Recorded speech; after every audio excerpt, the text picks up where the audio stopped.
evening, everyone. My name is Graham Kerridge. I'm one of the councillors of the state branch of AIIA, and welcome to this session, which is another in our series on the Pacific, both improving our understanding of the Pacific and also our relationship with the people and countries of the Pacific.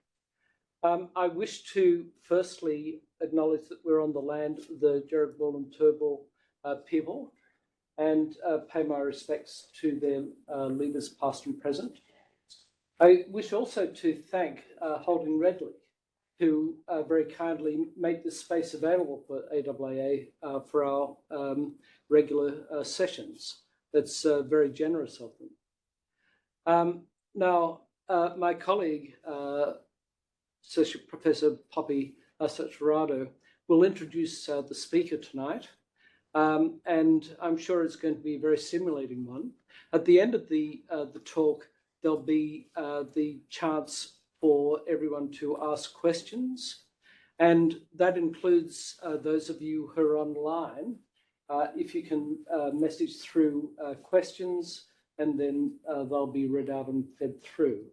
So, Poppy, would you like to introduce the speaker? Thank you so much, Graham.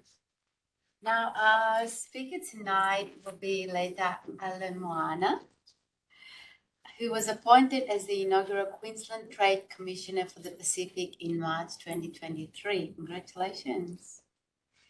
Leata will be talking on the growth among neighbours, Queensland as Australia's Pacific state.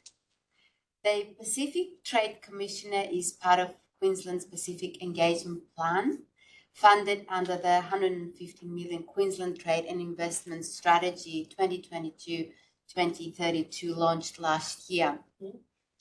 Queensland considers itself as Australia's gateway to the Pacific, being just short flights away from various Pacific countries. This location opens up trade and investment opportunities for the people and businesses of both Queensland and the Pacific. The Queensland Government's Pacific Engagement Plan's focus is on key export partners across Melanesia and Polynesia, including Papua New Guinea, Solomon Islands, Vanuatu, New Caledonia, Fiji, Tonga, and Samoa. In 2021, Queensland export to Fiji, PNG, Samoa, Solomon Islands, Tonga, and Vanuatu were valued at $856 million, representing 31.6% of Australian exports to the region. Leata has the Pacific Islander heritage and began her career in Queensland over 20 years ago in what was then the Queensland Department of State Development. The last 2 decades have taken Leata through a variety of management and leadership roles in Queensland and federal governments, Sunshine Coast City Council, and Aviation Australia. During her time with Pacific Trade Invest Australia, she facilitated over $33 million in investment across the Pacific Island region, creating economic opportunities while delivering positive social outcomes for communities. Leata is a non-executive director on the boards of Good Return and Exemplar International Development, and is NAATI accredited as a Samoan interpreter and translator. Please welcome our guest speaker.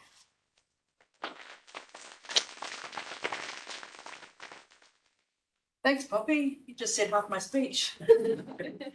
So look, I'd like to as well respectfully acknowledge the traditional owners and custodians of the land on which we meet, elders past, present and emerging. Talafalava, everyone, and good evening. I speak to you tonight as a proud Pacific Islander, as a Queenslander, as Queensland's first Trade Commissioner for the Pacific. It's a real privilege to be here tonight. And it's a real honour to bring my proud Samoan heritage to the Queensland Government's Pacific Trade Strategy. As you know, right now, the Pacific looms quite large in Australia's national conversation. So world leaders even are starting to ramp up their high-level diplomatic efforts across the Pacific. And the Pacific has moved to the fore in issues around climate change, pandemics, economic growth, security, and geopolitics. It's in this context that Queensland's Pacific Trade Strategy was announced last year. The strategy's overarching goal is growth and engagement with and among our Pacific neighbours. It aims to unlock partnerships to improve economies, help livelihoods, and to help build resilience. It's guided by two pillars, which are legacy and sustainability. And that's really two passions that I have as well. And it also is guided by the principles of mutual benefit and sovereignty. We want to work closely with our Pacific Island countries and what their aspirations are. We see ourselves as Australia's Pacific state, and part of that is, as Poppy mentioned, is the gateway. So if you come from anywhere in Australia, you have to come through Brisbane to go to a lot of those destinations. And we're proud to be that Pacific hub for Australia. So this strategy, as mentioned, it's supported by a 3-year, $4.38 million investment from the Queensland government. Trade and Invest Queensland is leading the engagement on that strategy, and we're the Queensland government's dedicated global business agency. So I just thought I'll cover up because some of you, oh, sorry, my glasses are sweating up. What happens when you get nervous? Some of you may or may not know that Trade and Investment is the global agency for the states. And so we help support Queensland exporters in taking their products to the world. And we also bring the world to Queensland as Australia's ideal investment destination. We've got 18 offices around the world, as well as a network of regional offices all across Queensland. In fact, Anthea that's part of my team and I were in Toowoomba yesterday talking to companies that are currently working across the Pacific Islands. Trade and Investment, we work across all the Queensland government departments, so we work really as a one-stop shop for those and the clients that we work with. So our mission really is to ensure that we deliver, our international partners receive the full suite of services to create those positive economic outcomes. We also leverage great relationships with Austrade and the Department of Foreign Affairs and Trade, very much as part of Team Australia. But defining ourselves really through the strategy as the state for the Pacific.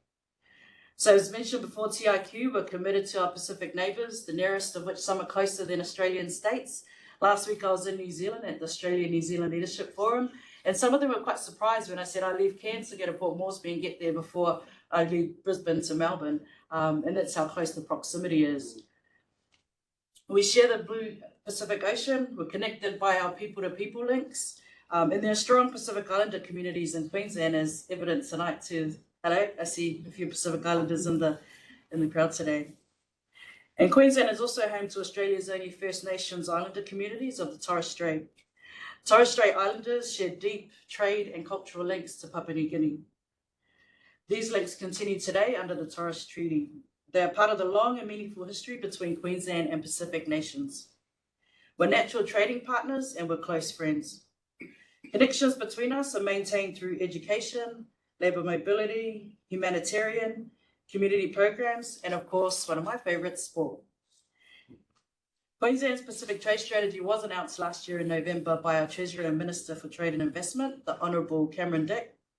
And at the launch of Port Moresby, the Treasurer reiterated the importance of Queensland's relationship with the Pacific. He referred to the battles fought during World War II in places like the Kokoda Track and the Coral Sea. These battles with our Pacific neighbours by our side came to define Australia as a nation. Our ties with the Pacific are strong, and through this Queensland Pacific Trade Strategy, we're determined to we will be actioning and making them stronger. As you know, the Pacific is a vast region. It's covered by the largest of the Earth's 5 oceans and bounded by 4 of its 7 continents. So the Pacific makes up almost 50% of the Earth's water surface. Queensland connections are wide and spread across those regions. Some of the Pacific Islands that Poppy mentioned, PNG, Solomon Islands, Vanuatu, Fiji, New Caledonia, Tonga, Samoa, and included in our Pacific remit is New Zealand or Aotearoa. There exists already substantial trade between Queensland and this group. We share similar priority industries such as tourism. And in 2022, I have some stats similar to Poppy, a bit different. The Pacific was Queensland's 11th largest export market at a total of 1.1 billion Australian dollars. So That puts the Pacific behind USA, but ahead of Brazil in terms of trade volume. Our Pacific trade strategy acknowledges the importance of the existing two-way trade and investment. Queensland and the Pacific also have a history of successful collaboration. We work together in logistics and marine industries. We collaborate on important infrastructure and development projects. The PNG National Football Stadium in Port Moresby was designed by Queensland firm Populous as a great example of this. Built for the 2015 Pacific Games, Populous had to work with a conservative budget. They had to innovate. They had to create a multi-purpose venue of an international standard. Another example is in Aotearoa or New Zealand, where Queensland businesses are also working on meaningful projects. Cox Architecture is to deliver the design and construction of the Waitemata Harbour project, while Mode Design has completed work on a 270-unit social housing project. This was an important project for Aotearoa with the New Zealand or Aotearoa Prime Minister Chris Hipkins at their opening, and we're proud of those Queensland companies involved in that. While Queensland's Pacific strategy looks to grow partnerships in these, it acknowledges the importance of diversification as well. In trade and investment, we see opportunities for growth. In agriculture, we see potential for increased fresh fruit and vegetable exports. In education, where Queensland is already a major provider, there's room to grow international student numbers, as well as delivering training and education in-country in the Pacific Islands through APTC and the work they're doing with TAFE Queensland. I see Tess here from Griffith University, and they do incredible amount of work in the education space as well. And in tourism, there are opportunities of mutual benefit, particularly in the lead up to the Brisbane 2032 Olympic and Paralympic Games. Looking at the long-term areas such as advanced manufacturing, technology, health, and resources are all areas we can diversify into together. Renewable energy is another area of opportunity. Queensland has a growing green hydrogen industry in the north of the state. And this region has strong connections with the Pacific, and there is existing infrastructure, including deep water ports, to support exports. In both the short and long term, social impact is an important consideration of the strategy. The work of Ag Unity and PNG gives us a good idea of how this works in practice. Ag Unity is a technological to improve lives. They've developed a platform that helps small farmer shareholders get a fair price for their crops. Using global technology powered by blockchain, Ag Unity is tackling financial and digital exclusion worldwide. In PNG, they're supporting those small shareholder farmers overcome the impacts of COVID-19 and shoring up the food supply chain. Social impact also guides trade and investment support of the Gold Coast-based Medical Rescue. Medical Rescue is an international health and rescue service that has recently invested in a dedicated ICU-configured jet air ambulance. This air ambulance will be on standby 24/7 for the Pacific region. It will evacuate patients that need that urgent medical help, not available in the Pacific, to hospitals here in Australia, and provide vital links to specialised healthcare, including during natural disaster events. I've outlined why Queensland has developed a Pacific trade strategy and given examples of how it's working, but for the strategy to be successful long-term, the right approach is critical. We must consider relationships and respect. We consulted widely in developing our Pacific trade strategy, and this was made abundantly clear to us, that relationships and respect piece. And me being Pacific Islander, I understand it, I know it, and these are the two things that are key to the success of the strategy. Relationships are everything to Pacific Islanders, not just in life, but also in the business sense. They reflect deeply held values of the family, collectivism, and community. They reflect a worldwide view where interdependence is seen as more effective than individualism. It takes regular and meaningful contact over time to build strong relationships. And to build them, we're increasing Queensland's in-country presence. In Queensland soon, we'll have business development managers based in Port Moresby and also in Aotearoa. Respect is also important to Pacific Islanders. Keeping faith, acknowledging someone's status, observing proper etiquette are all part of this. Respect is directed towards elders, parents, women, children, to each other, really. And again, in our strategy, this is a core principle. Building long-term respectful relationships and listening is a large part of my role. The position itself tells our Pacific partners that they have a voice and an advocate in Queensland, that the variety of economies in the Pacific are acknowledged, that diverse, multilingual, ethnic-specific interests are recognised. The Queensland Pacific Trade Strategy sets a plan for increasing our trading engagements. We recognise the importance of our business councils in different nations and regions, and work closely with them, and we support and attend those events. We supported the Australia Solomon Islands Business Forum held in April this year, and we will support both the upcoming PNG Business Conference this week in Brisbane and the Australia-Fiji Business Forum in Sydney next month. We also have the major Pacific Island Infrastructure Conference here in Queensland the end of September. Under the trade strategy is also building those local partnerships and alliances. The Queensland Government's new Memorandum of Understanding with TradeLink in Cairns is a good example of this. TradeLink is a subcommittee of the Cairns Chamber of Commerce. It also supports a regionally focused network and facilitates that trade between Cairns, PNG and other near neighbours. Under our MOU, the Queensland Government will support TradeLink for 3 years to develop partnerships and build education and training links. Queensland has long been a study destination for Pacific Islanders.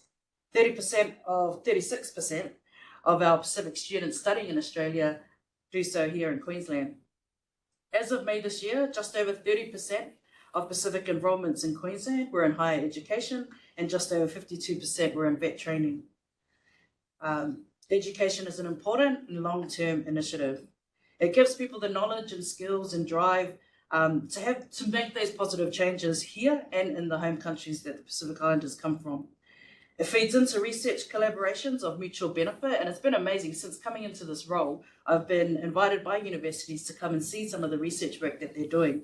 And the University of PNG, together with the Institute of Medical Research here and the James Cook University, are working together to tackle infectious and vector-borne diseases. The Queensland University of Technology is delivering disease and infection control training to PNG health workers. These are just two examples. And again, Tessa's here and Griffith University are doing amazing work across the Pacific Island education. Last month when I was in Port Moresby, I was quite privileged to go and get invited to the PNG Australia alumni event. There was over 1,000 people in that room, and that was just in Port Moresby. 12 other chapters were online on the screen, so it's huge, and it's more encouraging and amazing to see the work that and the legacy piece that they go on to do under these research projects, or setting up fish ponds in the highlands for their people, and having that social impact. Cultural exchange and creative industries are also important to the Queensland Pacific Partnership. These have strong social impact outcomes, and they raise the profile of the Pacific in Australia and around the world.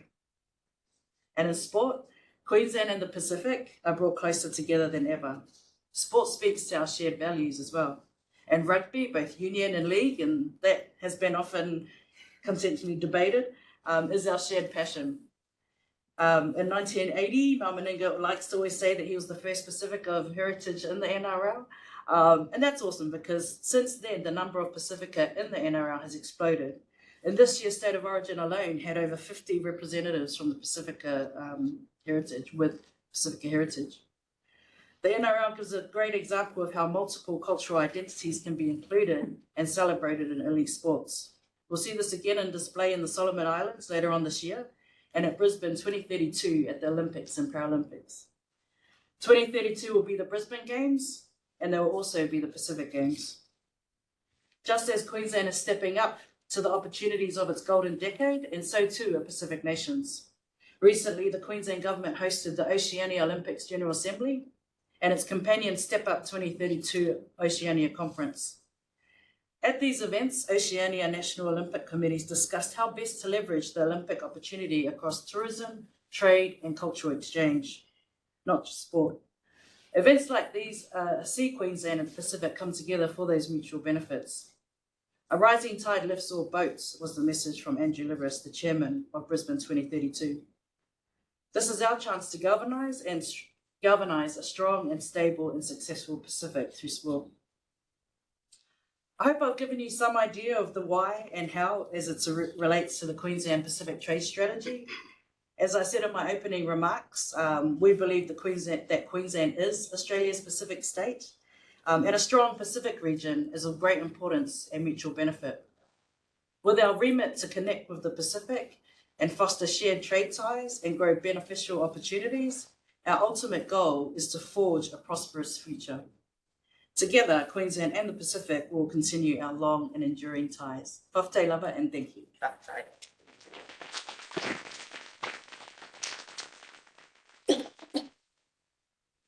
Question? Do you want to stay here? Thank you so much. It looks like your portfolio is all encompassing. And it's great to hear that you have a passion for sports in particular, because that's my background too. Now, I would like to open the floor for questions for later. Yes. I will start off. Thank you, Leata, for that very interesting talk. Trade offers a benefit both in terms of benefit from exporting, but also benefit from importing. Yes. If we can source products from the Pacific more effectively than we can find elsewhere. How much work is there being done in terms of facilitating importing from the Pacific? Yeah, fantastic. Great question. And I guess part of that Team Australia and Team Pacific is working with allies and stakeholders. And full disclosure, I came from Pacific Trade Invest Australia, which comes under the Island Forum. But they're actually mandated to facilitate trade and investment between Australia and the Pacific Islands, focusing on exports and helping create market pathways for products from the Pacific Islands to come into Australia. So we work closely with them, and that's their mandate.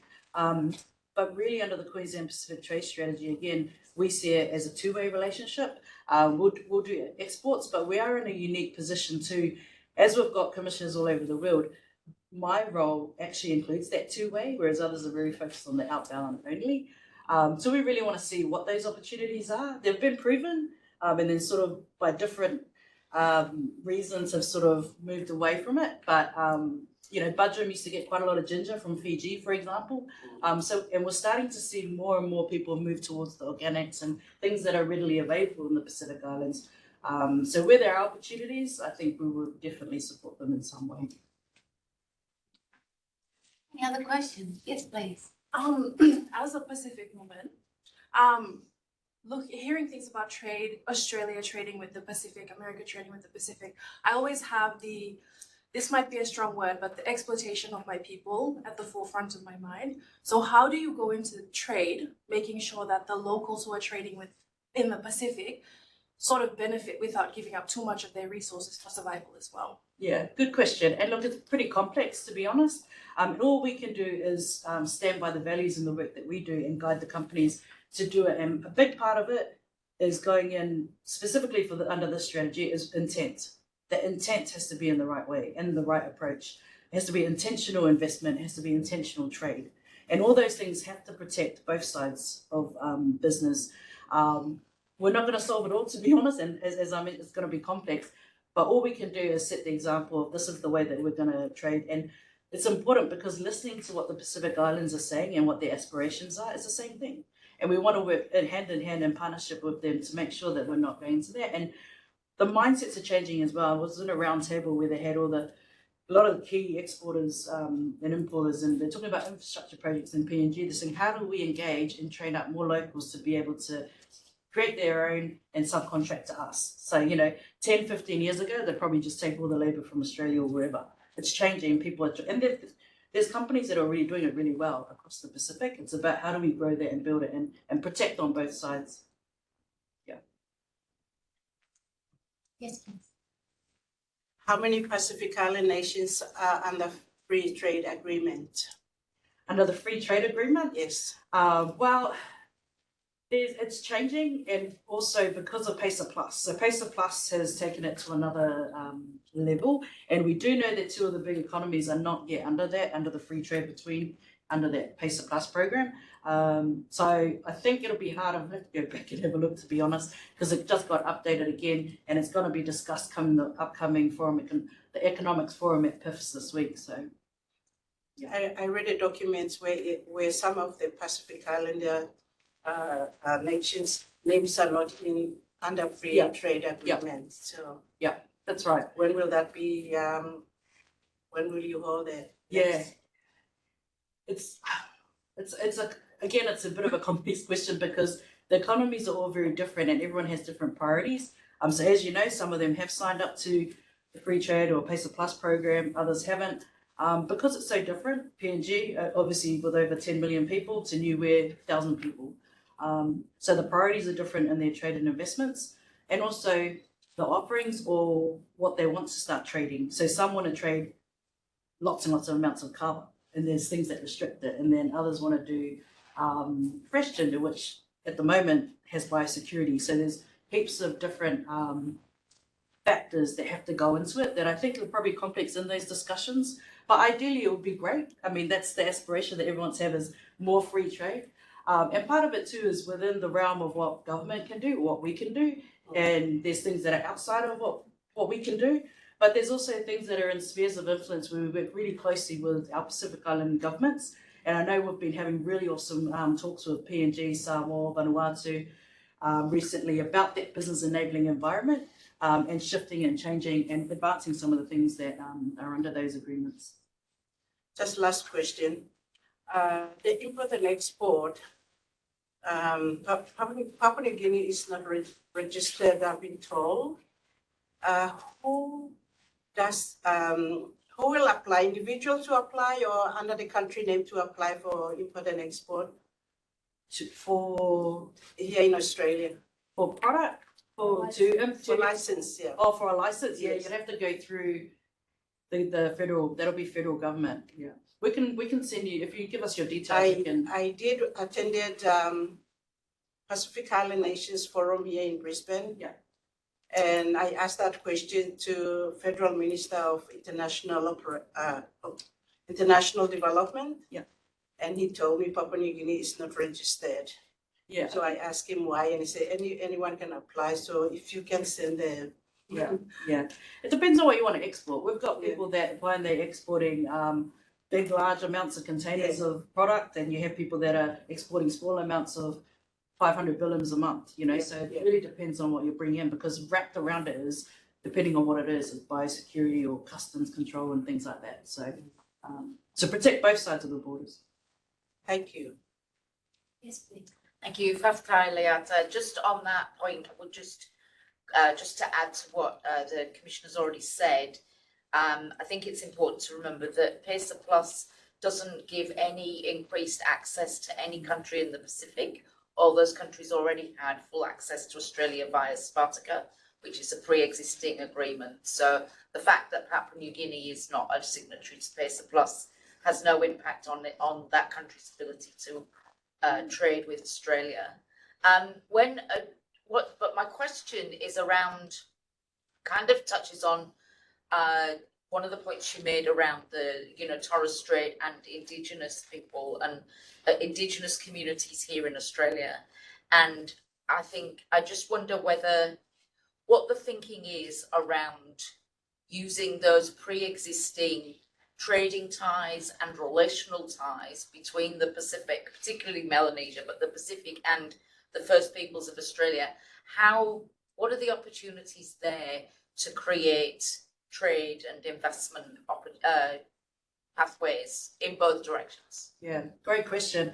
And something that we're really excited to work on as well. So we're working really closely with our First Nations peoples, and also the Pacific Islands. So one of the good examples we've got is through QTIC. We've been working on a tourism project between Queensland and Papua New Guinea.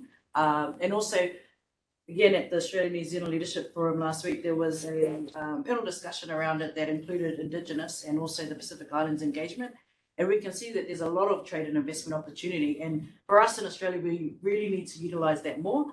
And the appetite for First Nations through Supply Nation and so forth, in giving weighting towards Pacifica-owned companies here, as well as extending out to the work that can be done across the Pacific Islands. At the end of October, we'll be going up to the World Indigenous Business Forum that's actually hosted in Port Moresby this year, which is a huge coup for Port Moresby. I think the last one was in Canada. And exploring and seeing how best and how do we have this as a proper strategy, but again, taking into account what the aspirations are of the Pacific Island Trade and Investment agencies as well. Question from our online guests. Yeah. This question is from Lily. She says, acknowledging the climate change challenges our Pacific neighbors are already facing and advocating for, how does Trade and Investment Queensland consider climate implications and challenges and its trade and investment opportunities. Yeah, absolutely. And we'll always have, and I just came from the Forum Secretariat, and I'm a Pacific Islander, I'm from Samoa. Climate change is very much a priority and one of the passions that I have as well. In all the projects we deal with and the work that we do, we'll always have to look at through that lens. And that goes back to what I mentioned before about that intentional trade and investment. And also looking at how do we explore more around the renewables? How do we help offset a lot of these emissions and things? So there's still an incredible amount of work. Again, working with allies and stakeholders that are experts in this field and amazing. We are quite lucky too. Fortunate through the work that we do, we have industry teams that are experts in all the industries that I mentioned before. And that is something that they're actively working on and pursuing. But definitely for the Pacific region, we'll always have a look at with any of the projects we work in and business with that lens as well. Could I just follow up that question on climate change? I'm really glad that the Queensland government has appointed a commissioner for the Pacific, and you seem ideal in this role. Congratulations. I think it's a great start.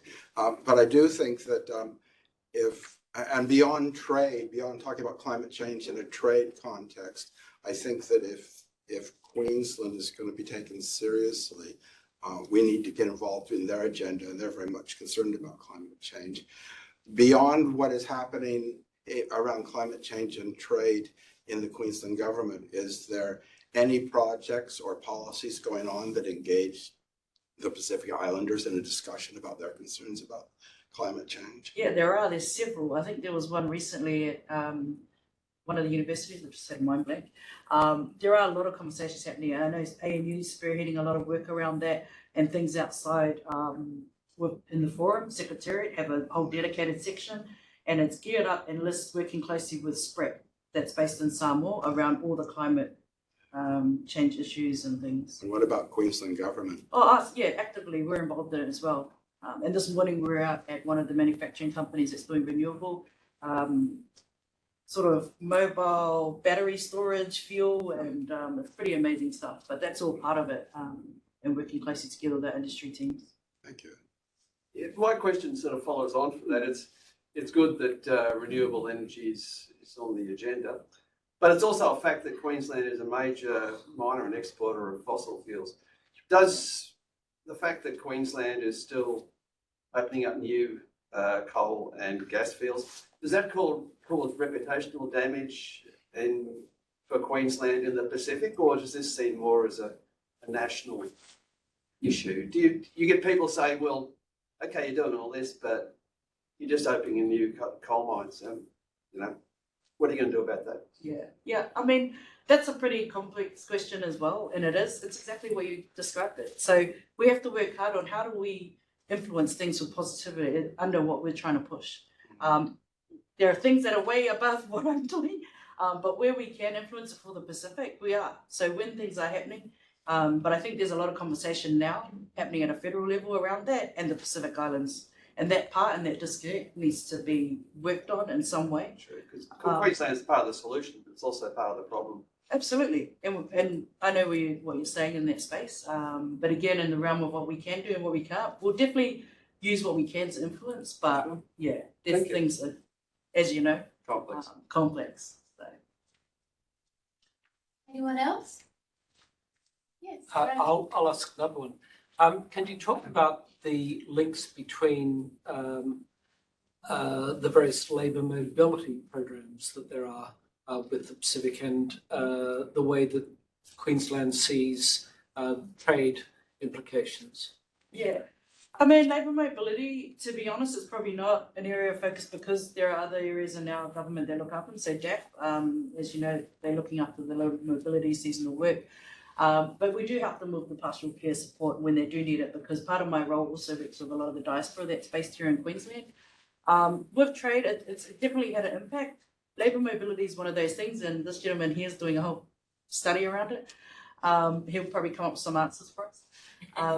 But it has an impact because, again, there was that brain drain and labour mobility issues, labour coming out of them. So there is an incredible amount of work being done at the moment from the federal level. You all know that Palladium managed that contract for a long time. It's now moved and shifted because of the need to find and improve ways of how we can do that a bit better, and then also from it flows the implications that it has with trade and investment. But yes, I'm not sure if that answers your question, but it's not something that we're really focusing on, but we understand and we know it. And we're trying to work with our allies and stakeholders that are involved directly with the RSC and the labour mobility piece. Well, I guess I was wondering as to whether you have seen that having a lot of Pacific Islanders working here in Queensland is opening up trade opportunities, both exports and imports. Yeah, definitely. And that's the thing. It is doing some positive. It has positive outcomes. So in my last role, we did do a bit of work in labour mobility, and what we found is a lot of them were being able to impact and invest back into the communities that they're from. And so it would take them 5, almost 10 years to get what they would get here in the 3 years that they're in Australia. So they are able to have that social impact piece. Some of them go back and become awesome entrepreneurs and set up their own businesses. They come and get ideas here. They see gaps. They're starting to do value-added products from soursop jam to turmeric juices and things like that. So there is a lot of stimulation through the program in that sense. I have a question as well. You're across all these areas of trade and investment. In your view, what is the most pressing one that you'd like to see more work and faster? Well, this is my answer to that will be a bit strange and it's not very good, but what's very pressing at the very moment is the listening piece. For us to move on any of the other things that I mentioned is that listening to the Pacific Islands and working closely together. So I've come into this role 3 months ago. Fortunately, it came with a network already established across the Pacific Island region, because in my last role, I facilitated impact investments between Australia and the 16 Pacific Islands, from Flower Marshall Islands across to the Cooks and PNG and everything in between. So I've been working really closely to build those connections and listening and understanding it, because it's one thing to say what we want, but the aspirations and the goals need to be with the Pacific and working hand in hand. To do good business in the Pacific, it has to be two-way on all facets. So straight away, it's something that I'm always pressing to anyone that we're working with, is that listening piece, and then it's the actioning. We've got a word of talanoa, which is talking. It's great to do a lot of talking, but you also need the solutions or the actions that come out of it. That work or talanoa. Great insight, thank you. And on that note, when engaging with different countries like Papua New Guinea and Niue, what have you found as some of their priorities, and how do you manage that when you're trading with 2 different countries of that magnitude in terms of population and resources? Yeah, it's difficult. I guess we're probably narrowing down a bit on the things that we can at the moment and prioritizing. They're very different, as you say. And in PNG, they say, fruit and egg and things like that, and value-added. You go to Niue's, help us with our vanilla. They've got world-class vanilla in Niue, by the way. So they're very different, but for us, it's, and we love it too, because when people talk about the Pacific team, we're just building it up. So at the moment, the Pacific team is Anthea and I, there's 2. And then we've got the PNG-based person and the Auckland-based people. We'll build them up, but we'll work closely with our industry teams as well. And so really for us, it's probably, and I love top 3 things. So I'm always asking them, what are the top 3 things? And then we work on it, and then we say, these are things we can help with. These are why we have strong allies and stakeholder relationships, that these are what they can help.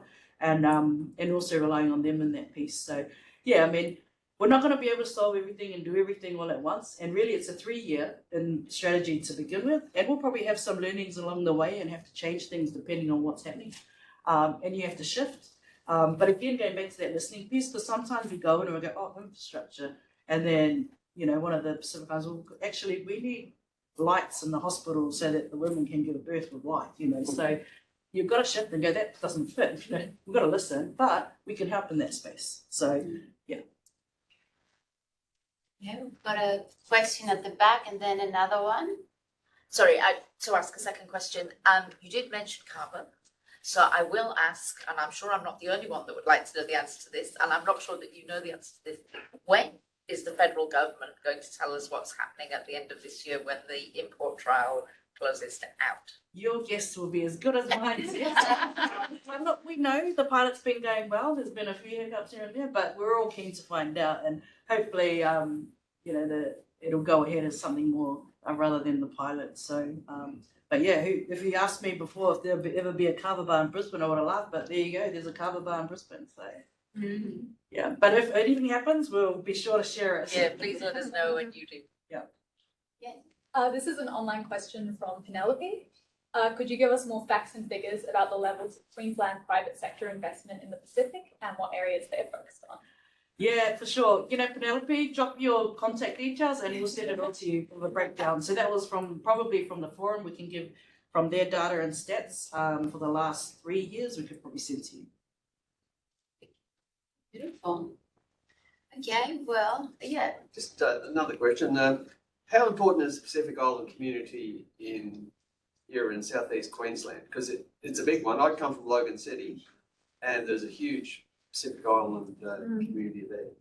I did my Tai Chi lesson in a community hall on Sunday mornings, and the Samoan church is in the hall next to it. And they're very good singers. Yeah, I mean, it's really important. The diaspora in Australia is very important. And I've seen it shift in a big way. I moved here in 1995. I went to high school in Woodridge High, which my minister loves because that's his area as well, in Logan. But the diaspora has moved and shifted in a long way, not just in Australia, but across globally. And in my previous role, we actually got to the point where diaspora were looking at how do they give back in a more sustainable way. And so that was where I came up, well, actually, you can impact invest. So long story short, they started with the Pacific Business School Entrepreneur Association that then resulted, because of the need and the want to invest back in a sustainable way, there was a Diaspora Impact Investment Fund that was established. And then again, it was to fill a gap because we felt like there was companies here too small or either too big, and that middle part were kind of in limbo. So that's where the diaspora actually came in and made a difference.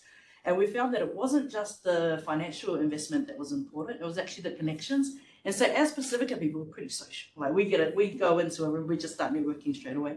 But not really in the commercial sense. So they do a lot of in the personal, but we're seeing that more and more start shifting, and with it is the connections. And so sometimes I know we ran a Shark Tank in the Pacific Islands where entrepreneurs came out, and one of them said, oh, actually, I don't want to invest, but I want to keep my equity, but can you introduce me to a sports company in Australia? And within the network, they were there. So making those introductions and helping them get a foot in the door was more valuable than the financial one. So that's a very important part of our strategy, and something that will really leverage up not just the community social impact piece, but also in trade and investment as well. Because again, that whole import, export, and having a look at the trade and investment opportunities. Just one last one, if I can. I suspect that there are a lot of areas of interface between state initiatives, such as what you're working on, and Commonwealth initiatives, such as the barriers for sending money back and forth. Could you just list some of those key areas that you're obviously concerned about, but are very much being worked on by the Commonwealth, that would facilitate trade and investment? Yeah, I mean, there's probably a long list because there's so many different initiatives, right? And look, we're happy to outline some of them and later and send them through, but off the top of my head, it's that remittance, so it is that financial, so the federal government are working on that, they're working on the infrastructure projects, they're working on the imports into it and having biosecurity programs. So there's those things that are just driven by those initiatives.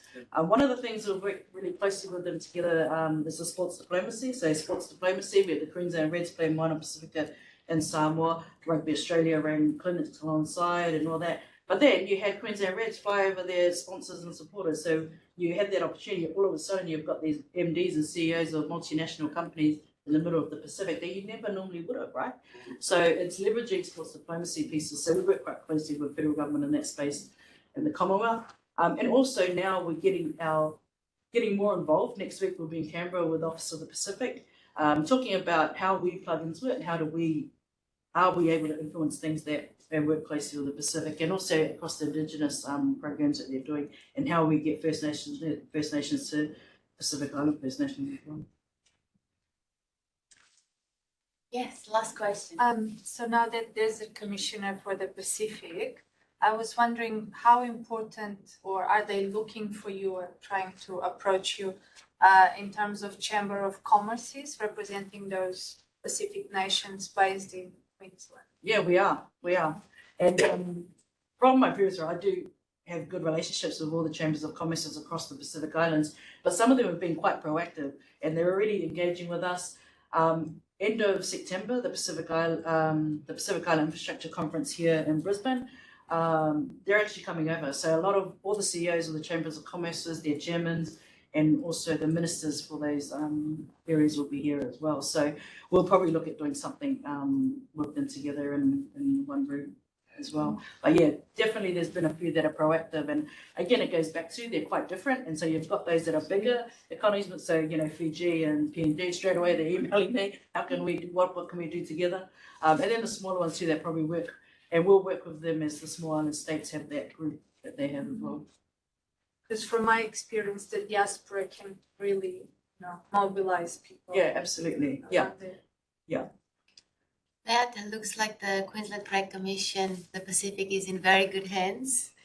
Thank you so much for today. I think we could keep conversing and brainstorming ideas and hearing you for quite some time, but for the purpose of today's session, we're going to close, and would like to thank you very much for being with us today and sharing your knowledge.